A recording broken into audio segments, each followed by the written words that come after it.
lá. Primeira coisa, montar a paleta. Bom, para montar uma paleta, essa é uma paleta clássica, quer dizer, é uma paleta que já foi instituída por pintores há muitos séculos, né? É a maneira de se montar uma paleta. Sempre no canto nós fazemos o leque. Então nós temos aqui um branco, eu vou usar um branco de titânio. Nós temos o branco de zinco também que pode ser usado, que é um branco mais transparente. Mas eu quero usar um branco de titânio para ter a tinta um pouco mais consistente. Um amarelo. E a tinta é assim, você aperta sempre aqui no final, com bastante cuidado, leva a tinta dessa maneira, aperta ela na paleta e puxa para que ela fique grudada mesmo na paleta. Essa é a maneira de se colocar a tinta. Eu vou usar, como disse, uma paleta clássica, ou seja, com as tintas básicas. Amarelo, as primárias têm que estar presentes, né? O vermelho. Eu uso o carmim, o azul cerúleo, o azul ultramar que já está aqui,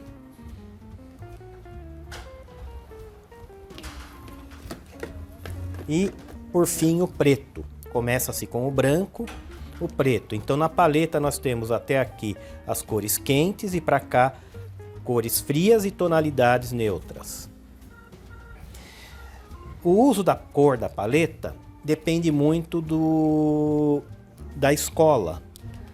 Por exemplo, se eu seguir um método de uma escola mais voltado ao impressionismo, eu não usarei o preto e não usarei os terras. Algumas escolas que têm uma orientação mais para um clássico acadêmico, usam os terras. Então, a disposição das cores vai muito de escola para escola, de método para método. Eu uso essa paleta com as cores básicas, né, as primárias, que delas eu faço as mesclas para conseguir as secundárias, terciárias e assim por diante, né? E o branco e o preto para poder equilibrar essas cores, para poder dar um valor mais alto, mais baixo e por aí vai, né? Usarei um diluente. Cláudio, essas cores, essa pintura em específico, você está usando por algum motivo? Existe uma decisão sua? Bom, a princípio, essas cores são as cores básicas de qualquer pintor, né? As primárias e assim por diante.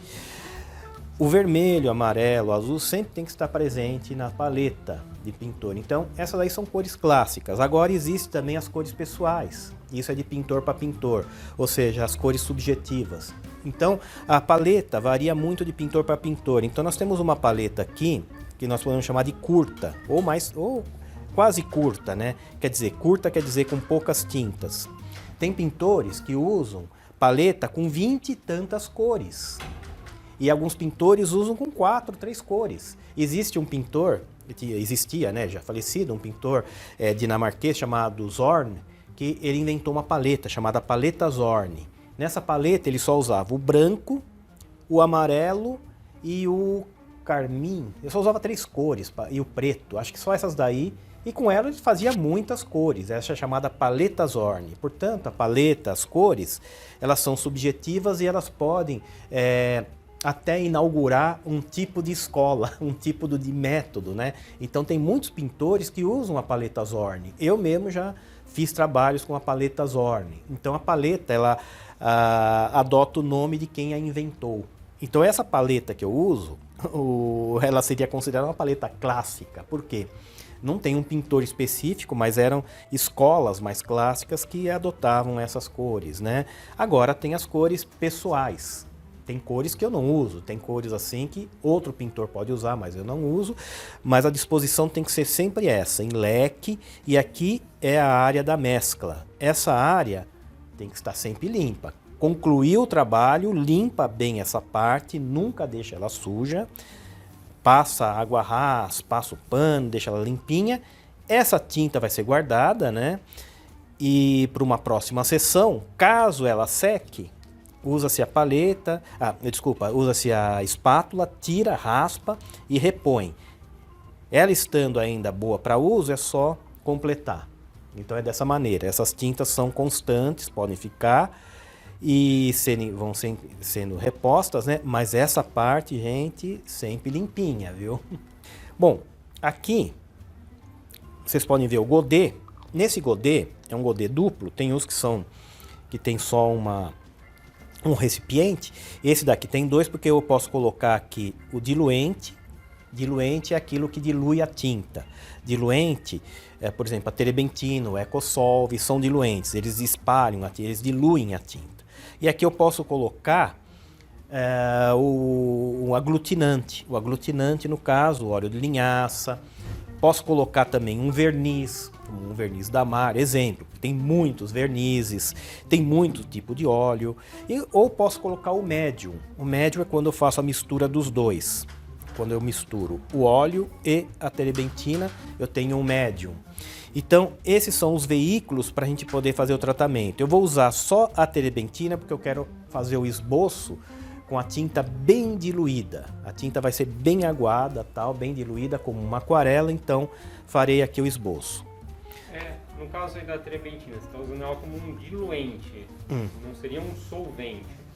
O solvente dissolve a tinta, o diluente espalha a tinta, né? O que é praticamente a mesma coisa, né? Só que a gente dá o tratamento de diluente porque ele é mais nobre, né? Ele é feito é vegetal, né? A terebentina é de um pinheiro, é feito. E já o solvente é para limpar pincel, é para você passar, dissolver a tinta, deixar o pincel limpinho, né? Então aí no caso eu uso a água Ras ou o Varsol. Então são da indústria petroquímica, né? Eles servem para limpar pincel. E para pintura serve? Não, porque eles praticamente queimam os pigmentos da cor. E já a terebentina, ela não causa esse dano. Ela é mais limpa, ela é mais pura, então ela não vai fazer com que a cor perca o seu brilho, né? A sua potencialidade de cor, né?